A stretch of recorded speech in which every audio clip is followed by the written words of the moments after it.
ഇന്ന് നിങ്ങളുമായി പങ്കിടുന്നത് ഗർഭിണികൾ കഴിക്കാൻ പാടില്ലാത്ത ആഹാരങ്ങൾ എന്തൊക്കെയാണ് എന്നതിനെക്കുറിച്ച്.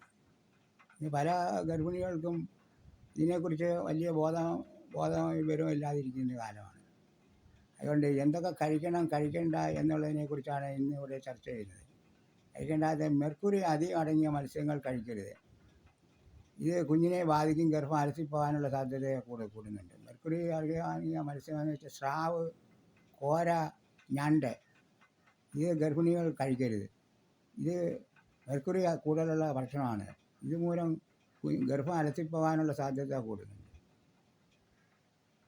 കൂടാതെ പച്ചക്കറികൾ കഴുകി വൃത്തിയാക്കി വേണം കഴിക്കാനായിട്ട്. കഴിവതും വേവിച്ച ഭക്ഷണങ്ങൾ കഴിക്കുന്നതാണ് നല്ലത്. മുട്ട വേവിക്കാത്ത നല്ല രീതിയിൽ വെന്ത മുട്ട വേണം കഴിക്കാൻ. മുട്ട ഇല്ലെങ്കിൽ അതിനകത്ത് ബാക്ടീരിയകളുണ്ട്. വേവാത്ത മുട്ട കഴിച്ചാൽ ബാക്ടീരിയകളുണ്ട്, അത് കുഞ്ഞിനെ ബാധിക്കും. കൂടാതെ ജങ്ക് ഫുഡ് കഴിക്കരുത്. ജങ്ക് ഫുഡിനകത്തും കുഞ്ഞിനെ ബാധിക്കുന്ന അണുക്കളുണ്ട്. ജങ്ക് ഫുഡ് കഴിക്കാതെ നമ്മുടെ വീട്ടിൽ സാധാരണ കഴിക്കുന്ന നല്ല ഭക്ഷണങ്ങൾ കഴിക്കുക. കൂടാതെ പഴവർഗ്ഗങ്ങൾ, പച്ചക്കറി ഇവ നല്ലവണ്ണം കഴുകി അണുക്കൾ ബാധിക്കാത്ത രീതിയിൽ കഴുകി വൃത്തിയാക്കി വേണം കഴിക്കാനായിട്ട്. കൂടാതെ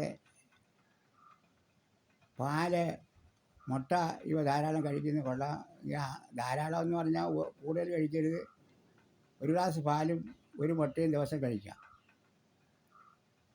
കഴിക്കേണ്ടാത്ത ആഹാരങ്ങൾ കഴിച്ചാൽ കുഞ്ഞിനെ ബാധിക്കും, ഗർഭം അലസിപ്പോകാനുള്ള സാധ്യതയുണ്ട്. അതുകൊണ്ട് മെർക്കുറി കൂടുതലുള്ള മത്സ്യങ്ങൾ കഴിക്കരുത്. അത് കുഞ്ഞിനെ ബാധിക്കുന്ന കുഴപ്പങ്ങൾ അവിടെ അതിനകത്തുണ്ടാകും. ഈ വീഡിയോ നിങ്ങൾക്ക് ഇഷ്ടമായെങ്കിൽ ലൈക്ക് ചെയ്യാനും ഷെയർ ചെയ്യാനും സബ്സ്ക്രൈബ് ചെയ്യാനും മറന്നു പോകരുത്. സബ്സ്ക്രൈബ് ചെയ്യാൻ തൊട്ടടുത്തുള്ള ബെല്ലൈക്കൺ ക്ലിക്ക് ചെയ്യുകയും ചെയ്താൽ ഇതുപോലുള്ള ഉപകാരപ്രദമായ വീഡിയോകൾ നിങ്ങൾക്ക് നോട്ടിഫിക്കേഷനായി എത്തുകയുള്ളൂ. എല്ലാവർക്കും നന്ദി, നമസ്കാരം.